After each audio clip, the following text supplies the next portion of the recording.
ফুলকপির তরকারি সে তো বাঙালির খুব প্রিয় খাদ্য, কিন্তু প্রতিদিন কি আর একই রকম খেতে ভালো লাগে বলুন? আজকে ভেবেছি ফুলকপির কোপ্তা করে খাওয়াবো।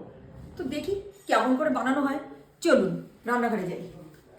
ফুলকপির মালাই কোপ্তা বানানোর জন্য ফুলকপি গ্রেট করে নিন, সঙ্গে একটা আলুও গ্রেট করে দিন। আদা কুচি, নুন, চিনি দিয়ে খানিকটা মিল্ক পাউডার দিন। এবার বাইন্ডিংয়ের জন্য 2 চামচ মতো বেসন দিন। এবার বেশ করে চটকে মোটকে হাতের তালুতে তেল মেখে এরকম রসগোল্লা পাকান। ঠিক এইরকম দেখতে হবে। এবার মিক্সিং জারে কাজু, চারমগজ, দই ও একটা কাঁচা লঙ্কা দিয়ে একদম পেশাপেশি করে ফেলুন। এবার কড়াইতে সাদা তেল গরম করে ফুলকপির গোল্লাগুলোকে লাল লাল করে ভাজুন। ওই তেলেই আলুটাও ভেজে নিন।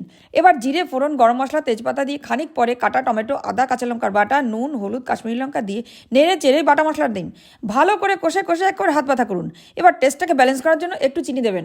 সামান্য জল দিয়ে ঢাকা দিন আলু ফালু সিদ্ধ করার জন্য। 10 মিনিট পর উকি মেরে দেখুন আলু ফালু সব সিদ্ধ হয়ে গেছে। এবার ফুলকপির বলগুলো ছেড়ে দিন। তৈরি হয়ে গেলে নামিয়ে একটু দুধের মালাই দিন। ব্যাস, কোপ্তা কারি রেডি। আপনারা এবার গরম গরম লুচি ভাজুন, আর যদি বলেন তো আমিও ভেজে দিতে পারি।